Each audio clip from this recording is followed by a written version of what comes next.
Hi guys, welcome back to my channel. My name is Faith. I'm an HR professional and event host based in Toronto, Canada. If you're just seeing this face for the first time, please make sure you use that subscribe button and also click on the notification bell. So when I post a new video, you will be the first to know. Guys, guess who is back? It's Poju. Thank you for bringing me back. Yes, please, thank you for honoring the invite because look, Poju's a busy man. No, don't look at him like this. So he's a very busy man. So for him to take out this time to shoot with me, I mean, such a privilege. Oh my God. Anyway, before I continue on my own trajectory, let me bring it back. Okay, guys, if you haven't watched the first video that Poju and I did, I'm going to link it up here because that was such an interesting video. Like, in fact, I don't even know what to say. But we talked about, schooling in Canada, doing an MBA. He did an MBA here in Toronto. So, he dropped everything that you need to know. So please make sure you check out that video. But in this video, we are going to be talking about the investment banking career in Canada. For those that don't know, Poju is an investment banker. He's a professional. And and a lot of people, and I do get a lot of DMs where people are asking, how do I, can you help me land a job in investment banking? I'm like, hey, I don't know how they do that thing because investment banking is such a very tight-knit, it's a niche profession here pretty much. So anyway, I've spoken too much. Poju, over to you. Do you want to start with your brief career history so that people will know where you're coming from and where you currently are? Okay, great. So, studied finance from University of Lagos. After that, I joined KPMG where I worked in the financial advisory team. And after that, I joined Alpha African Advisory, a financial and investment advisory firm in Nigeria. Right. Boutique advisory firm, essentially, where my responsibilities cut across project finance and corporate finance. After that, I proceeded to Canada for an MBA, to Rotman for an MBA. And after Rotman, I joined an investment bank in Canada. Right. I think one thing that I missed is during the MBA program, I interned with Searchlight Capital Partners. Okay. It's a $9 billion private equity fund in Canada, in the US. Well, the investment team sits in the US. Mm-hmm. The back office guys stay in Canada. So I actually worked with the US guys during my internship. Right. Okay. See, you can see why I say is my oga. Even half of those things that I was saying is doing the role. I didn't even understand one of it. Because me, it's only HR I know. Sorry, apologies. Okay, so now for people that want to know how they can build an investment banking career in Canada, how do they go about it? Like in terms of education, do they need to study finance? I don't know. If you're just starting off, what are some of the things that they should look out for? I don't think you need a finance background or career or anything related to finance to get an investment banking job. Right. What you need is the passion, right? The passion for investment banking will land you an investment banking job.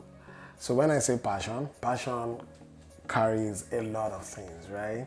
So passion means you have to love following financial markets. Passion means you have to love finance. It doesn't mean that you must have a finance background, but you must love finance. So you must love the basic terminologies in finance, EBITDA, all these relative, you must just know basic finance concepts, right? Like passion will lead you there. Right. And passion also means that you must be willing and ready to speak with a lot of people in the profession, to understand their experiences, to understand their stories, to understand what the work is like. The work is really time consuming. It takes, at times we work in the office till like 2 a.m., 3 a.m.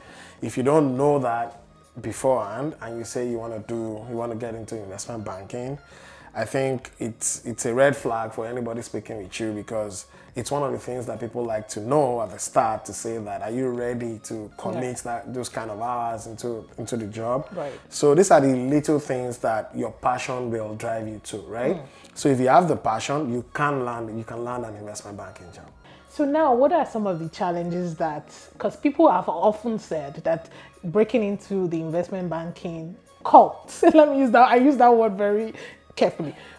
Breaking in there is not very easy. So what are some of the tips, and, you know, are there challenges that you faced as well when you were trying to get a job, or was it easy peasy for you, you know, to land a job in investment banking? It wasn't easy. I don't think it was easy for anybody. I don't think it's a particularly, you know, a lot of people make this mistake, and I'd like to clarify. A lot of people like to compare the investment banking landscape in Canada with the US, right? Right. Forgetting that there are just 6 big banks in Canada, right? And there are so many banks in the US, right? So the opportunities are enormous in the US, right? But in Canada, if you want to do finance, if you want to do banking, you have to find a way to get into 6 big banks, right? Right. So the competition is very stiff. A lot of people want to get into banking. So I personally don't think it is going to be an easy journey for anybody. But, you know, based on what I said earlier, if that is where your passion is, it will be easy for you, because some of these things should come to you naturally. Following the markets, understanding what is happening with inflation, how it's affecting clients, you know, all of these things should come to you naturally. Right. And if it is not coming to you naturally, so maybe you want to think about another career path, right? Right? But if it's coming to you naturally, you will find it easy to get into banking. It wasn't that easy for me for a lot of reasons, because I came to Canada, I didn't know the terrain, I had to, you know, build relationships, I had to do a lot of things to get myself into banking. So if I were to talk about my journey into investment banking post-MBA, I'll say the first thing that got me into banking is God, right? That's where I like to start my story from. Yeah, because for sure. If I don't start from there, I'll be an ingrate, right? So it was all God, right? So I'll now go into the specific work that I put in to get into banking. Yep. Number one, because I went through the MBA route, right? It becomes a bit more difficult, because you're being recruited from school, and there's about 150 students that want to get into investment banking, right? And it becomes a lot more competitive, because they have to find means of shortlisting candidates, right? That's where the CGPA thing comes in, right? Yeah. So at the minimum, I'll say that your CGPA must be like 3.7 out of 4 to be able to get like an investment banking interview. It's very, very important, right? That's a lot. It's a big requirement, particularly in Canada. And this is why I keep saying that comparing the Canadian market to the US market might bring up some, there are some differences, right? It's not Apple. In the US, for MBAs, you don't even disclose CGPA, so nobody knows your CGPA. So your CGPA does not matter, right? You just have to prepare for, you know, the job, network, and all of that, right? But here, that I know well, CGPA is a big deal, right? So that's one thing. Number two, you have to participate in case competitions, right? There are case competitions from the big banks in school. So they come to school, they organize these case competitions, they expect you to, and that's why I talked about passion earlier, right? If you have the passion, participating in case competitions should come to you naturally. Right? So there are case competitions on IPOs, there are case competition on M&A. Some of these things are finance specific. So there are case competitions for different, and these banks organize these case competitions every year. They expect the students that have the passion for banking to participate in these competitions, right? That's another one. Right. The biggest and the most important is networking, right? This is a very difficult concept for us Nigerians. Right? Yeah, it's not. It's not something that comes to naturally. us naturally, right? So that was really where I struggled, right? So when I got to Canada, a lot of people will tell me, networking, you have to network with people, and for me, I keep asking myself, what does it mean to network with people? So I'll just go to finance events on campus, just speak with people and go. I thought that was networking. And I kept applying for jobs. I did not get any interview invite. So I started to ask more questions to say that I'm sure that I'm doing something wrongly, but I need to know what I'm doing wrongly, right? Yeah. So I started to ask questions, and a lot of people started to tell me their stories, and I realized that I needed to do a lot more. Networking means, I'll give this analogy, right? It's like marketing, right? So if you produce the best product, let's say whatever product, right? If it's the best product and you don't market it, right? Nobody knows about it. Only your family members will buy it. You're probably going to make sales of less than 10 or 20, right? But if you invest in marketing it and you put it on Google, you put it on YouTube and all of these social, and a lot of people know about it, and they are able to know about the strengths of your products, then you will make more sales. That's exactly what I compare networking to, right? You have the passion for finance. You've participated in case competitions, you have a strong CGPA, you follow the markets, you know all of, so you are a good product, right? How do people out there know that that good product is existing somewhere? That is where networking comes in. If you don't network, nobody knows that you're there, right? And let's not forget that Canada, with the immigration stance, the best brains from different parts of the world come to this market, right? So if there are 1,000 solid brains and only 50 people reach out to network out of the 1,000, those are the guys that will most likely get interview invites, right? The remaining 950, it doesn't take anything away from the quality of their brain. They are solid, they are super smart, but nobody knows about them, right? Nobody knows they're even in Canada, right? So that's where networking comes in. That was the challenge. That was my biggest headache when I came here. But because of my nature as a person, I'm a very friendly person. I meet with people, So I started to think about it that this is not something that should be a challenge for me, just that I didn't know how to approach it. So I developed a strategy with my career coach in school. My career coach was super helpful, right? I developed a strategy where my career coach would tell me, okay, you want to get a banking career. Okay, so let's shortlist the banks, the 6 banks. Okay, so you want to speak with people in these. So what are your past experiences? What have you done? Which areas can you speak more confidently on? Then I started to look for people that were in those areas in banking, right? Then I started to speak with those people. I started to reach out on LinkedIn. I started to leverage contacts of my contacts, right? To get to the people that I wanted to talk to. So I started to have these conversations with people, started to know me, right? And that's what networking does for you. People start to know you. Like when they talk about you in a bank, some people are able to say, oh, that guy, I've spoken with him, I think he's a great guy. And networking is, and another difficult part of networking is that whenever you're going out to meet someone, as they say about first impression, it matters a great deal, right? So networking can be positive or negative, right? So it's not just that, you are going out to network and that means you're doing the right thing. You might be networking and it's a negative thing for you.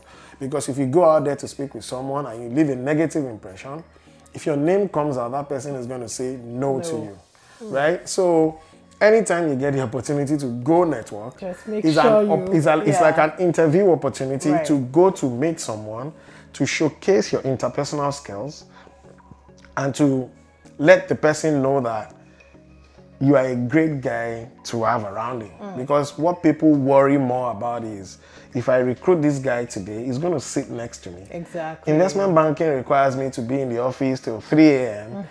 Can I sit next to this guy till 3 a.m. and not run mad and not go crazy?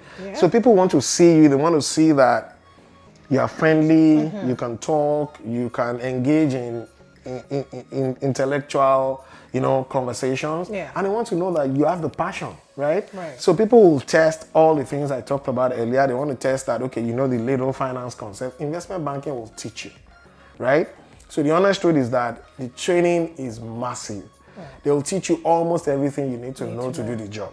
But what they are looking for is passion. Because if you are teaching someone that is not passionate, the problem is twofold. Number one, the person might struggle to learn, or the person might learn and not stay for long. And investment banking will invest in you. They want you to stay for long with their organization, right? So when people speak with you, they want to see that, oh, that passion is there. Have you taken any small finance courses, you know, just to teach yourself the basic concepts, you know, such that when you're having conversation and they say revenue, you're not lost. Or they say, oh, profit margin, you know, those basic things, you should have them when you're having conversations with people. So networking is the biggest part. And the reason I started by saying God is that networking has to be focused, right? If you speak with 50 people in an organization, you might not have spoken with the person that will recommend you. Exactly. So at times, prayer works by linking you directly to the right person and making the right person respond. For me, I was aggressive about networking because I didn't get a summer internship and I thought something was wrong with me. So when I drew up a strategy with my career coach, I started reaching out to people on LinkedIn aggressively, right? So I was reaching out to like 10, 15 people daily. I had different reach out messages with my career coach that I'll just throw out to people to, you know, and I had like 20% success rate. So if I reached out to like 1,000 people, like 200 people responded. So like July 2020, August 2020, I was speaking with an average of about 10 people a day. Like when I tell people this, a lot of people are like, are you serious? And I'm like, yes. That's a lot of work. And I was in school at the time, right? And I had to do well with my results. So it was a very busy time for me because I was speaking with people. To speak with someone, I need to... And again, another bit of networking that I did not talk about is when you're networking with someone, don't make it all about yourself, right? When you're speaking with someone, take out time to understand who that person is. These are big people in organizations. They would have participated in maybe a sporting event in the past. They would have written an article in the past. They would have made a speech in an organization. And all of these things are online, right? Or they have kids that are you know, they have something about them online. So research these things before you speak with people so that these people don't see you as selfish. Because if you don't research about the person you're talking to, the conversation is going to be one-sided. It's going to be largely about yourself. But I'll give an example. I spoke with someone recently, well, back then when I was still looking for a job. And I had done my research on the guy and I realized that he was a football coach. He might be listening to me as we're talking. And I realized that he was a football coach. And you know, from Nigeria, I'm a football person as well. So I realized he was a football coach. He had played football in the past. So as we were talking, I just threw it out of nowhere to say that I see that you're a football coach and you've done this and this. He was so happy because for him, he just mentioned that when he speaks with people, he just realized that these people just want to talk to me because they need something. Not because they feel that we connect in any way. But for me, because I had researched and I realized that he was a football coach, I was able to link that with my own interest in football. I played football too back in Nigeria. I'm closely in love with football, right? I play, I watch, you know. So we were able to connect on that front, right? And the relationship was very strong from the start because the guy did not see me as someone that just wanted a favor. He saw me as someone that, yes, wants something, but is also willing to connect with me, right? So that's the bit of networking that's like the biggest part of the journey into investment banking. Wow. I feel like I don't need to say anything about networking anymore because I'm always talking about networking in all my videos. But the way you have broken it down now, like in fact, this is the video I'm going to be sending to people. When you ask me, how should I network? I'll just send this video. I'll send you the link because Poju said it better than I probably would have. Networking is a big deal in Canada. You know, it goes without saying that if you don't know how to network, honestly, you might find it challenging, right? And just to add to that, yes, it's very important to know that when you're reaching out to people, you don't reach out to say you're looking for a job. Nobody's going to respond to you if you reach out and say, oh, I'm looking for a job, right? This is one of the things that I learned from a career coach in school. You draft a message and make it more about the person. Right. I'm interested in your story, your career, how you were able to transition from your undergrad program into this, into that, and becoming a managing director in one of the biggest banks in Canada. It has to be about the person. Right. And then, because the truth is, I'm now in banking, and I can tell you that we are very busy people, extremely busy people. So if someone comes to me and says, I'm looking for work, the chances of me not responding is very high. But if you talk about the little things that I've achieved in my life, there's a likelihood that I want to chat with you, to just relax and say, oh, this guy has even, you know, he's followed my story a little bit. Like for me, if you talk about the fact that, oh, I like the fact you work with KPMG in Nigeria, and you know, these things are right there on LinkedIn, your profile, right? Yes. But so if you just pick these little things to initiate a conversation, it works a lot more than saying you're looking for a favor or you're looking for a job. Let it be about you wanting to connect with someone as opposed to wanting a request from someone. Very valid point. So just so we can wrap it up now, I'm going to lump these two questions in one. Now that you have you've worked in Nigeria for a long time doing investment banking and all of that, and now you're here working here.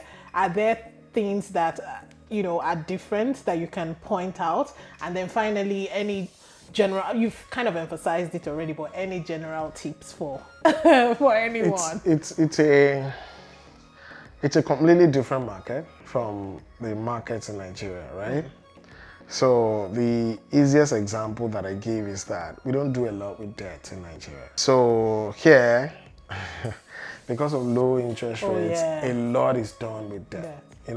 A lot is done with debt. So with the experience in Nigeria, you'd realize that you have to start from scratch and understand a lot of things, because the way transactions are structured here, there's a lot more reliance on debt in all the deals that happen here as compared with Nigeria. In Nigeria, it's largely an equity-driven market. People do growth equity stuff and, equity-driven market, right? But here, it's a debt-driven market. So that's like the major difference. And it's really about that. Then culture.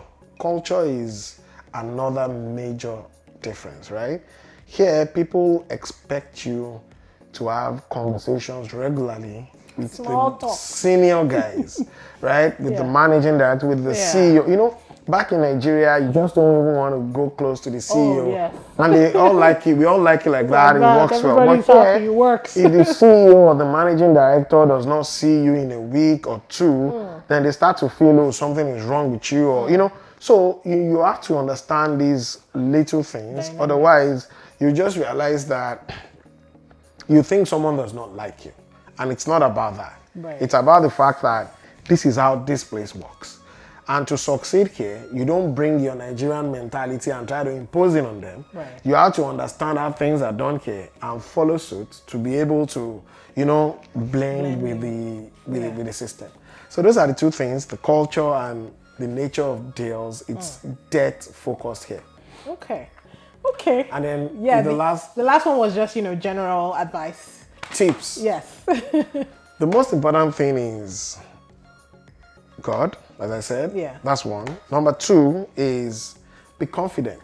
You don't gain anything by not being confident. I tell people this all the time. So a lot of people are scared. Okay. When you are scared, what do you gain? You gain nothing. Because the first person that sees you as a timid person. When they see you as a timid person, they know they can't put you in front of a client, and nobody wants to do anything with you, right? So be confident. It's free. It's a mentality thing. It's a mindset thing. Be confident. Appreciate who you are. Appreciate yourself and be confident. Be bold. Be open to having conversation. Be bold. Be ready to speak with people. And believe in yourself, right? If you're confident, you believe in yourself. In Canada, I'm pretty sure you can do anything. anything, anything, because people appreciate it when you have that boldness, you're confident, you have good interpersonal skills. A lot of people will want to relate with you, and a lot of people will be ready to help you because they want you to blend in. A lot of people have told me that, oh, Poju, I'm willing to assist you because I don't want you to leave Canada, right? I've heard that kind of, because for me, I just go to meet people knowing fully well that nothing is wrong with me, right? So that mindset gives me that confidence to be able to engage people, play with them, go golfing with people, and understand the kind of things they like, right? So when you understand those things, people will like you and they are willing to go the extra mile to make sure that you're established here and you stay here. Poju, please, can you come and be talking? If I want to hand over Small Talk with Faith to you, it's like, yeah, please, the next video, guys, it's only Poju that you will see, not me. Markets are not at the place we want it to be. I think that's why I'm chanced for this conversation. My life is 90% in the office. I know, and that's why I appreciate you taking this time to, record this video with me, guys. Please make sure you hit the like button for Poju.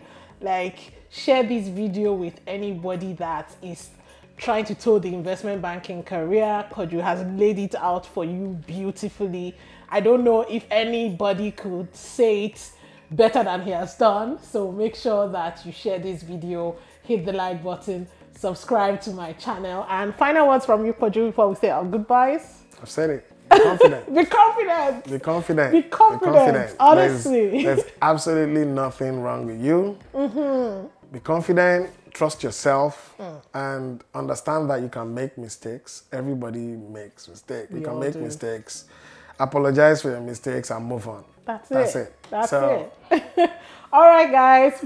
I will see you on my next video. Hopefully, maybe there'll be something sometime in future that I'll bring Poju back for. But for now, it's goodbye from us. Take care. Thank you. Bye. Bye.